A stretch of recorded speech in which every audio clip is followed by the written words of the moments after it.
What are the amendments to the Constitution? It was clear that our founding fathers knew that changes would need to be made to our Constitution.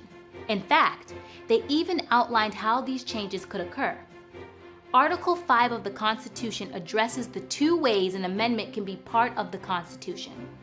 All 27 amendments to date have been ratified using the first method, a 2/3 vote of approval from the House and Senate, followed by 3/4 of the states affirming the proposed amendment. The other method of passing an amendment requires a constitutional convention to be called by 2/3 of the legislatures of the states. Those amendments suggested by the convention would then need to be approved by 3/4 of the states. This method has not been used in our history.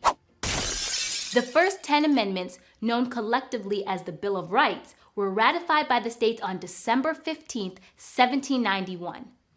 These Bill of Rights focused on protecting individual liberties and list specific limits on government powers. The Bill of Rights includes protections for the freedom of assembly and the right to petition the government, the right to bear arms, rights in criminal cases, the right to a fair trial, and the rights in civil cases. The Bill of Rights also outlines the rights of states and the rights that are retained by the people of the United States. These amendments also outline the limits of the government in the cases of the search and arrest of citizens and outlaw the practice of forcing citizens to provide food and lodging to members of the U.S. military. A quick review of the other amendments to the Constitution looks like this. The 11th Amendment set limits on when states can be sued. The 12th Amendment outlined presidential election procedures.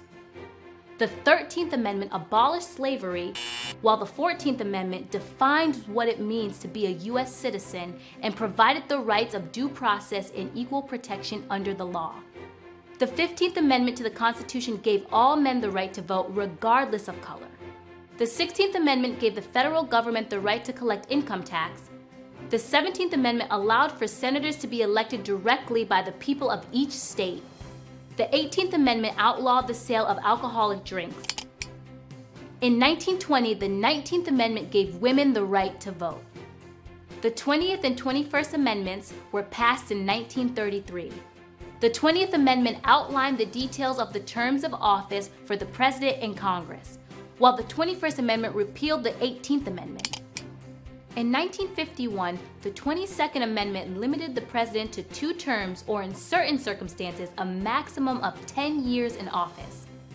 The 23rd Amendment gave the citizens of Washington, D.C. representatives in the Electoral College. The 24th Amendment outlawed poll taxes, and we have already learned about the 25th, 26th, and 27th Amendments. Our founding fathers created an incredible document outlining their vision of our democratic government. But they also provided ways to amend or change this document as our country and our ways of life change. I wonder what changes our future has in store for the Constitution of the United States. Ready to answer a few questions about the amendments to the Constitution? Question 1. The first 10 amendments are collectively known as what? A. The Bill of Rights. B. The Big Ten. C. Madison's revisions. D. None of the above. If you answered A, you know that the first 10 amendments are known as the Bill of Rights. Question 2. Which amendment abolished slavery? A. 10th Amendment. B. 13th Amendment. C. 15th Amendment. D. 20th Amendment. If you answered B, you know that the 13th Amendment abolished slavery in the United States. Question 3. Which amendment gave women the right to vote? A. 14th Amendment. B. 19th Amendment. C. 21st Amendment. D. 25th Amendment.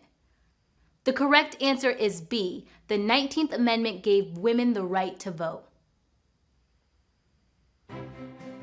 Thinking question. Why do you think the Founding Fathers made it difficult to amend the Constitution?